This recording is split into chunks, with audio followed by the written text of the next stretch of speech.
Hola, buenas tardes.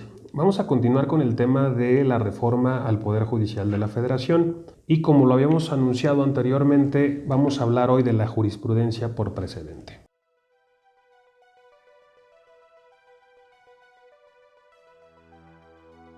Ya hablamos en algún otro video acerca de la jurisprudencia, hablamos de sus tres métodos de creación, que son reiteración, sustitución y contradicción, y esta reforma, y esto es el punto que me parece muy positivo de la misma, el más positivo, es justamente la creación de un cuarto tipo de jurisprudencia que es por precedente. ¿Qué sucede? Bueno, se hace una reforma al artículo 94 donde se establece que cuando la Suprema Corte tome una decisión por mayoría de por lo menos 8 votos en alguno de los asuntos de su competencia, las razones utilizadas en esa resolución, en la parte considerativa, van a ser obligatorias para todos los órganos jurisdiccionales del Estado, ¿no? Salas de la Corte, tribunales colegiados, probablemente tribunales colegiados de apelación y ya no unitarios circuito como lo establece la reforma, juzgados de distrito, tribunales administrativos y todos los órganos jurisdiccionales locales, es decir, es un tipo de jurisprudencia. ¿Qué ventaja tiene esto? Bueno, en principio se rompe con la fórmula Otero, ¿no? O el principio de relatividad de las sentencias de amparo, que resulta totalmente anacrónico y absurdo a la naturaleza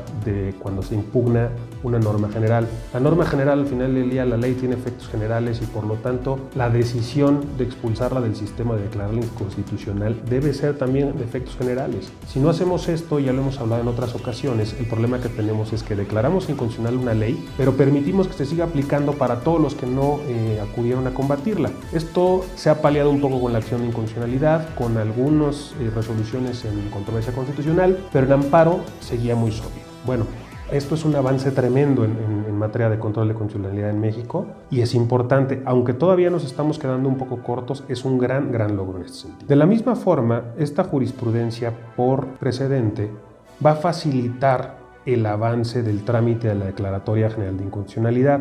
Este tema no lo hemos tocado en este foro, sin embargo, para poner un poco en contexto, la propia Constitución nos dice que una vez que tenemos jurisprudencia por reiteración, es decir, 5 sentencias en el mismo sentido por un tribunal sin ningún en contrario y con las votaciones calificadas que establece dependiendo del órgano que la crea, la Suprema Corte puede iniciar otro trámite para presionar, bueno, no presionar, para obligar al órgano legislativo a que derogue, modifique alguna norma que ya fue declarada inconstitucional.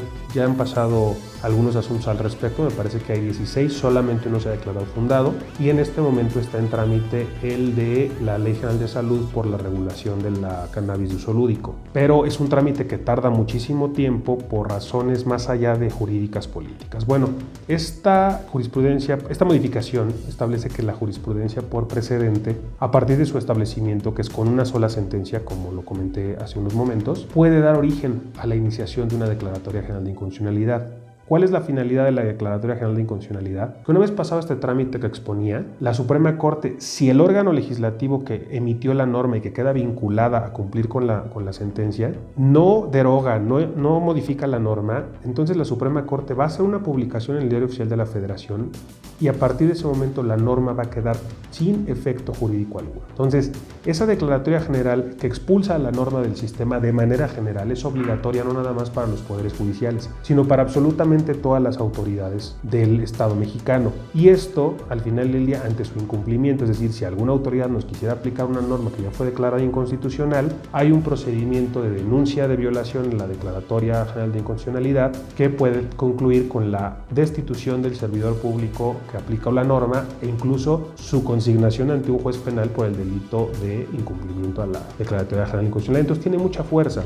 ¿Qué crítica tienen estas dos situaciones que se pudieron haber modificado en la reforma? La primera, la jurisprudencia sigue siendo obligatoria únicamente para autoridades jurisdiccionales. Entonces, volvemos a lo mismo, queda incompleta la protección o la declaratoria de inconstitucionalidad y sus efectos. ¿Por qué? Porque al final, una autoridad administrativa, como puede ser el IMSS, el SAT, cualquiera de esta naturaleza, pero esas son las más comunes, puede seguir aplicando la norma y tenemos que acudir a juicio, que nos va a costar muchísimo menos trabajo y tiempo, para que el Poder Judicial competente en ese momento, que sea el que emita la sentencia, quede obligado a decir que esa norma no se debe aplicar. Y por otra parte, y me parece aún más grave y siempre me ha parecido grave, la Declaratoria General de Inconstitucionalidad no es procedente en asuntos o normas de carácter tributario.